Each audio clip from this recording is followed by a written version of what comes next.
ሰላም እንደምን ሰነበታችሁ የተወደዳችሁ የንፍታሌም ሚዲያ ቤተሰቦቻችን። ይህ የተለያዩ መርሃ ግብራትን ወደ እናንተ እያደረሰ የሚገኘው ንፍታሌም ሚዲያ ነው። ዛሬ ደግሞ ወደ እናንተ መተናል። የተለያዩ ጽሁፎችን ወደኛ እያደረሰ የሚገኘው መምህር ዶክተር አረጋ ባተ ዛሬ ደግሞ ስህተት ላይ አለማተኮራችንና ጳጳሳቱ የቤተ ክርስቲያን ፈተና ሆነው መቀጠላቸው በሚል ርዕስ ዙሪያ አንድ ጽሁፍ ወደኛ ደርሷል። እሱን ወደ እናንተ እናደርሳለን። አብራችሁን ቆዩ። መግቢያ። ወደ ጎን መተኮስ ለቤተ ክርስቲያን ትግል ቀርቶ በማንኛውም አካል ቢሆን አክሳሪ ስልት ነው። ይሄ በሀገራችን በተጨባጭ ሲታይ የኖረና ህዝብ ፍላጎቱን እንዳያሳካ ከድህነትና ከአምባገነናዊ አገዛዞች ለመላቀቅም ጭምር ፈተና ሲሆንበት የኖረ አንድነትን የሚያዳክም ሀብትን የሚያባክን ብሎም ሀገርን ወደ መፍረስ ሊያደርስ ጫፍ ላይ ያለ አክሳሪ አካሄድ መሆኑ የታወቀ ነው። የቤተ ክርስቲያንም ታሪክ የሚነግረን ከዚህ የተለየ አይደለም። የውስጥ ሽኩቻ፣ የውስጥ የእርስ በርስ ትግል፣ የጎንዮሽ ትግል በፖለቲከኞችም ይጠነሰስ፣ ከውጭ ባሉ አጽራረ ቤተ ክርስቲያን የሚቀናበር፣ ውስጥ ባሉ የነዋይና የስልጣን ጥማትን ባናወዛቸው አካላትም ይጀመር፣ ፍጻሜው መለያየት፣ ደም ማፋሰስና ብሎም ቤተ ክርስቲያንን ለከፍ አደጋ ማጋለጥ ነው።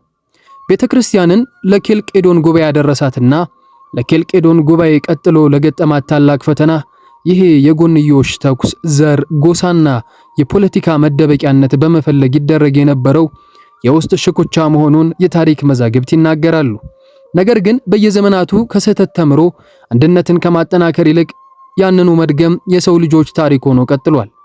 በእኛ ቤተ ክርስቲያንም እየሆነ ያለው ይሄው ነው። ትግላችንንም ድጋፋችንንም ከምድራዊ ምክንያቶች ማላቀቅና እውነትና ቤተ ክርስቲያን ላይ ብቻ ማጣበቅ ስላቃተን ሚዛናችን የተዛባ የሆነ እየተቸገርን አለን። የኛ ቤተ ክርስቲያን የራሳችን ሲኖዶስ ኖሮን ራሳችን ሹመን ራሳችን አጳጵሰን ራሳችንን ማስተዳደር ከጀመርን ገና 68 ዓመታችን መሆኑ ነው። በዚህ ታሪካችን ውስጥ መውደቅና መነሳት አሳይተናል። በዚህ አጭር የቤተ ክርስቲያናችን ታሪክ ግዙፍ የሆነውንና ከጥንት ጀምሮ ቤተ ክርስቲያንን ሲፈትን የነበረውን ጎሳ፣ ዘር፣ ፖለቲካ፣ የስህተት ትምህርት፣ አስተዳደራዊ ዝቅጠት ሁሉንም በየፈርጁ አስተናግደናል። አሁን ደግሞ በሰፊው እያስተናገርነው ነው። ያገኘነውን ነጻነት በአግባቡ መጠቀም አለመቻላችን፣ አለፍ ሲልም ሲኖዶሳዊ መንበሩና ነጻነቱን የመቦጫጨቂያ ካርድ ማድረጋችን እንጂ የሚያኮራና ቤተ ክርስቲያንን የሚያሻግር ታሪክ እየሰራንበት አለመሆኑን መገንዘብ ይቻላል። መርዛማ በሆነው የሀገራችን የዘር ፖለቲካ አቀጣጣይነት እርስ በርሳችን ባለን ጥላቻና መናናቅ በተለመደው አካሄድ ሄደን የቤተ ክርስቲያንን ተልእኮ ማስፈጸሙ ይቅርና ህልውናዋንስ ማስቀጠል ይቻላል ወይ የሚለው መሰረታዊ ጥያቄ መልስ ይፈልጋል። የሰሞኑ ችግርና ስር መሰረቱ። ሰሞኑን ወደ ገጠመን ችግር ከመግባታችን በፊት መሰል ችግሮች ለምን እንደሚከሰቱና ሲከሰቱ ደግሞ በአንድነት ተረባርበን መከላከል ያልቻልነው ለምንድን ነው የሚለውን ማንሳት አለብን። በእኔ መረዳት የመሰል ችግሮች ዋናው ምክንያት ችግር ፈጣሪዎች የተለየ የበራላቸው ነገር ኖሮ ሳይሆን ከድርጊታቸው ተነስተን ሁለት ብይን መስጠት እንችላለን ባይ ነኝ። አንደኛ፣ አንዳንዶቹ ችግር ፈጣሪዎች ያልተማሩትን ያልዋሉበትን በማጣጣል ተምረዋል፣ ይንቁናል፣ ከነሱ እንደ አንዱ አይቆጥሩንም የሚሏቸውን ለማጣጣልና ለማንኳሰስ ከሚፈልግ የበታችነት ስነ ልቡና ከሚሰማው ስብዕና የሚመነጭ ችግር ፈጣሪዎችና የስህተት ትምህርቶችን የሚያስተምሩ ናቸው። ትርጓሜው ገብቶት የተማረና የደከመ ትርጓሜን ሲያጣጥል አታገኙትም። ዜማን በደንብ የተማረና የደከመበት ሰው ዜማን ሲያጣጥል አታገኙትም። በሁሉም ዘር አጣጣዮቹ ያልዋሉበት ናቸው።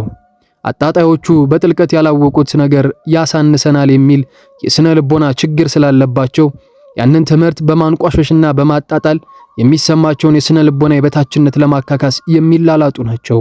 ሁለተኛ፣ ትንሽም ቢሆን በአብነቱ የደከሙት ችግር ፈጣሪዎች ደግሞ ድንገት በውጭ የተጻፈ ነገር ሲያነቡ ወይም ሰዎች ሲነግሯቸው መምህር በረከት እንደሚለው የአባቶቻችንን ትምህርት ተምረናል ይላሉ እንጂ የአባቶቻችንን ረቂቅ ሕሊናቸውን ገንዘብ ስላላደረጉ ተደራጅቶና ተቀናጅቶ የሚሰሙት ሁሉ የተለየ መሳጭ አዲስ የበራላቸው ይመስላቸውና ያገኙትን እንደወረደ ይበትኑታል።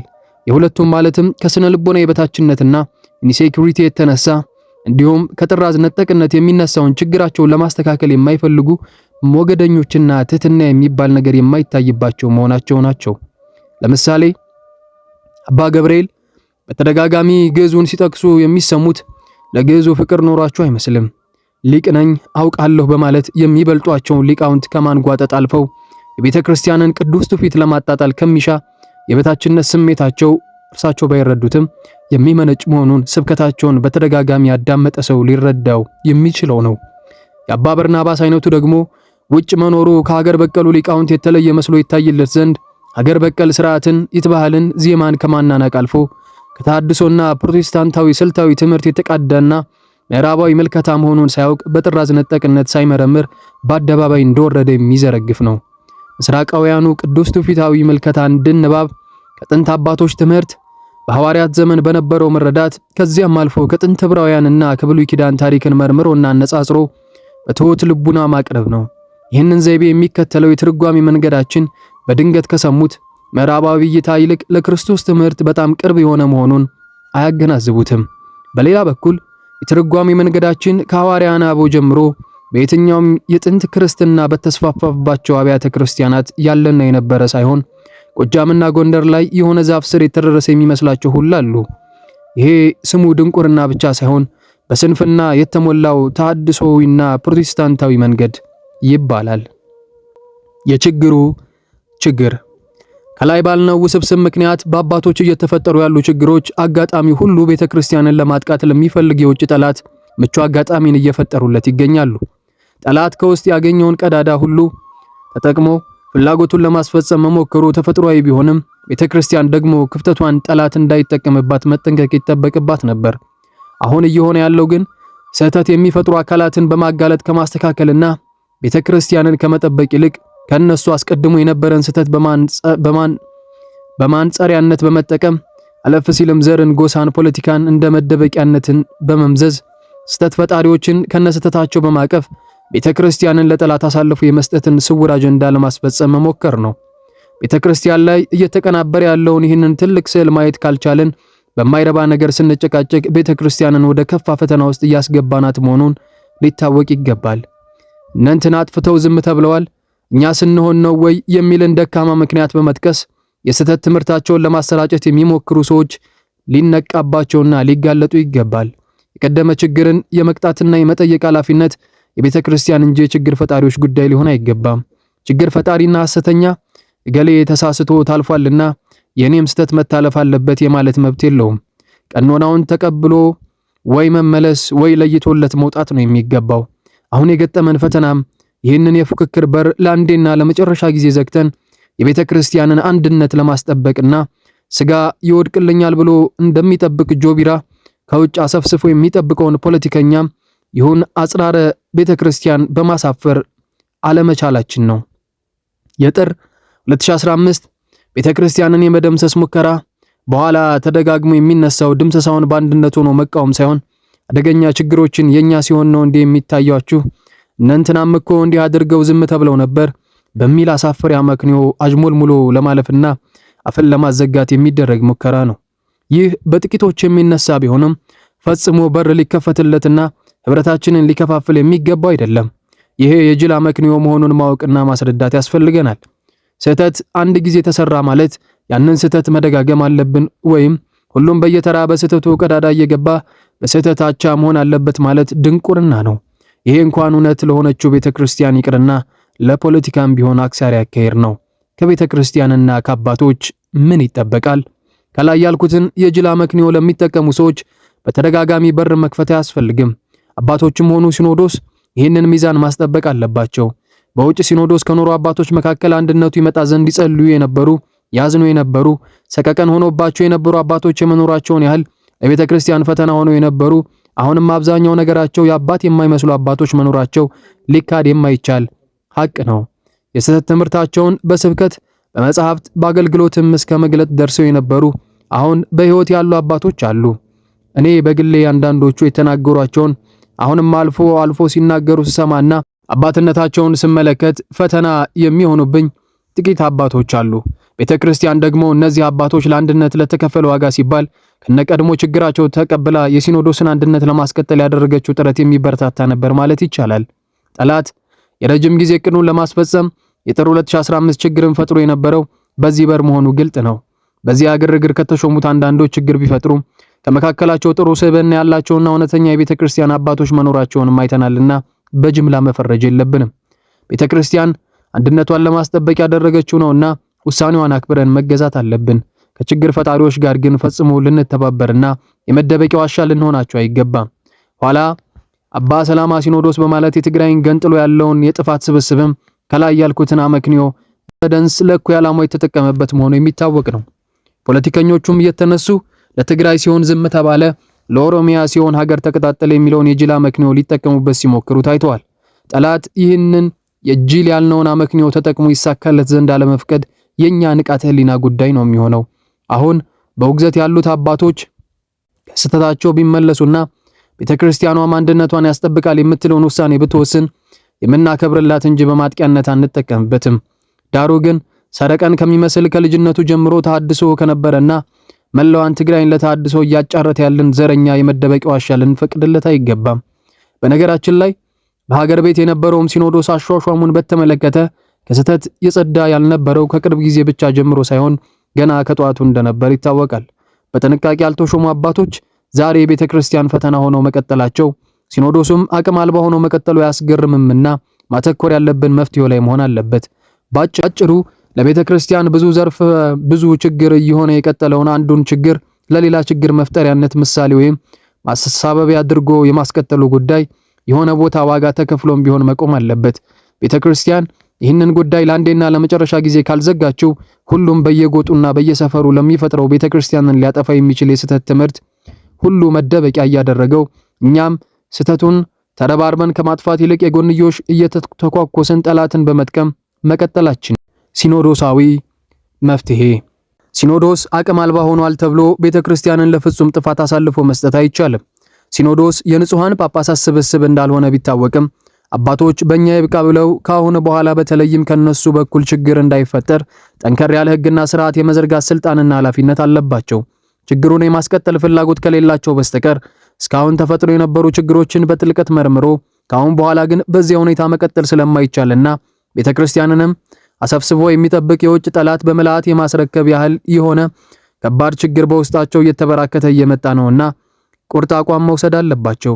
ያንን ሲያደርጉና ላወጡት ሕግና ቀኖና መገዛት ሲጀምሩ ሲኖዶሱንም ቤተክርስቲያንንም ማስከበር ይችላሉ። እስካሁን ያሉ ከአሿሿም ጀምሮ ያሉ ችግሮችን በጥሩ ሕገ ቤተክርስቲያን መዝጋት ይችላሉ። ከዚህ በኋላ ያለው ላይ ቁርጥ አቋም ለመውሰድ መቁረጥ አለባቸው። በመጨረሻም የአባ ገብርኤል ጉዳይ እስካሁን ከምናውቋቸው ከላይ ለማነጻጸሪያነት ሰዎች ያቀርቧቸዋል ባልነው የጅል አመክንዮ ከጳጳሳት በኩል ወደ ቤተ ክርስቲያን ከተወረወሩ ፈተናዎች ሁሉ የላቀና ዘርፈ ብዙ ነው። እዚህ ላይ ጥርጣሬ ሊገባብንና ልዩነት መፍጠር የለብንም። የችግሩ ጥልቀት አልገባን ከሆነ መጠየቅ ነው የሚገባን እንጂ የሊቀ ጳጳሱን ሌሎች ስብከቶችንም ሰምቻለሁ። ስህተት ሲያስተምሩ የከረሙት በወጥነት ነው። በዓላማ ቤተ ክርስቲያንን ለማፍረስ ቆርጦ የተነሱ መሆናቸውን የሚያረጋግጡ ናቸው። ቤተ ክርስቲያን ላይ ሲዘባበቱ ከሚውሉት ቀሳጢያን ውስጥ ሆነው ሊቀ ጳጳሱ ባቀረቡት ልክ የስህተት ትምህርቱን በግልጽ ያስተማረ ሊቀ ጳጳስ ቀርቶ ከተወገዙ ሰዎች ውስጥ ማግኘት የሚቸግር ነው። ይህንን ችግር በዘር በጎሳ በቀድሞ ችግር ሌሎች አባቶችን በማነጻጸሪያነት በማቅረብ ወደ ጎን ከመተኮስ አልፈን በአንድነት መመከት ካልቻልን ደም መፍሰስና ቤተ ክርስቲያንን ለከፍተኛ አደጋ የሚጋርጥ ክደት ነው ይዘው እየተዋጉ ያሉት። ይህንን መፍቀድ ታሪክ ይቅር የማይለን ኬልቄዶናዊ የሆነ የቤተ ክርስቲያን ፈተና ላይ እንደመቀለድ የሚቆጠር ነው። የአባ ገብርኤል ማስተባበያ በተመለከተ ዛሬ ከሰዓት ደግሞ ባለፈው አርብ በሰበኩትና ሰሞኑን ቁጣ በቀሰቀሰው ስብከታቸው የተነሳውን ቁጣ ማስተባበያ የሚመስል ዩቲዩበሮችን ጠርተው ሰጥተዋል። የሰጡት ማብራሪያም ችግሮች አሉበት። አንደኛ ማብራሪያውን መስጠት ካለበትም ዩቲዩበሮችን ጠርቶ ሳይሆን ስህተታቸው በአባቶች ወይም ቋሚ ሲኖዶስ በጀመረው መንገድ ተጣርቶ በዚያ በሚተላለፍ ውሳኔ መሰረት ነው ይቅርታ ሆነ ቀኖና ከተሰጣቸውም ሊሆን የሚገባው። ሁለተኛ በዚህ የኢስሙላ መግለጫቸው ላይ አስተያየት የሰጡበት ስህተታቸውም እመቤታችን ቤዛ አትባልም ልጇ ነው ቤዛ አትደንግጡ በማለት ባስተማሩ ስህተታቸው ላይ ብቻ ነው። ስህተቶቻቸው ግን ትናንት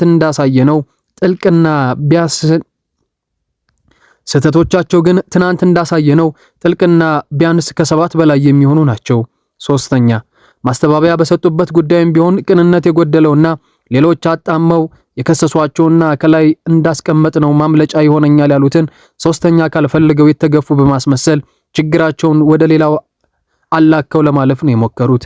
ጥያቄው የነበረውና ስህተት የተባለባቸው ዛሬ የተናገሯቸው ማብራሪያዎች ያኔ ባለመናገራቸውና ዛሬ የተናገሩትን ዝርዝር ቤተክርስቲያን የማታምን አስመስለው አትደንግጡ በማለት የሚያስደነግጥ ነገር በመናገራቸው ነው። በመሰረቱ ቤተክርስቲያን ምን ብላ ታምናለች የሚለውም ይጠፋቸዋል የሚል አልነበረም ክሱ። ሊቀ ጳጳሱ ቤተክርስቲያን በምታምንበት አያምኑም፣ ያንንም በስብከታቸው አሳይቷል የሚል ነበር ክሱ። ችግር ፈጣሪዎች ሁሌም ጠበቅ ተደርገው ሲያዙ የሚያደርጉትን ስልት ተከትሎ ማምለጥ አይቻልም።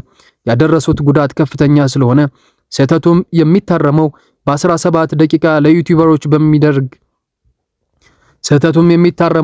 በ17 ደቂቃ ለዩቲዩበሮች በሚደረግ የይስሙላ ቁንጽል ማብራሪያ ሳይሆን በጥንቃቄ እምነታቸው የቤተ ክርስቲያን ነው ወይስ በስብከቶቻቸው እንደገለጡት የተሐድሶና የፕሮቴስታንት ነው የሚለው ተመርምሮ መሆን ነው ያለበት። ቤተ ክርስቲያን የምታምንበትን መናገርማ ተሐድሶም ፕሮቴስታንትም አይጠፋቸውም። ችግሩ ያለው ያንን እምነት አለመቀበላቸውና አለማመናቸው ነው። ሊቀ ጳጳሱ የሚጠየቁት ባስተላለፏቸው ስህተቶች ሁሉ እምነታቸው ምን እንደሆነ በይፋ ያስረዱ ዘንድ ነው። ከተመረመሩ አይቀር ሌሎች ስብከቶቻቸውም ሁሉ ተፈትሸው በአግባቡ ሲኖዶስ የሚወስንባቸውን ተቀብለው ቢመለሱና ያጠፉትና ቢያረሙ ቤተክርስቲያንንም ይቅርታ ጠይቀው ይክሱ ዘንድ ነው ምኞታችን። ያንን ለማድረግ ፈጣሪ ይረዳቸው ዘንድ ልንጸልይላቸውም ይገባል። ይሄው ነው ዶክተር መምህር አረጋ ባተ እንደጻፈው።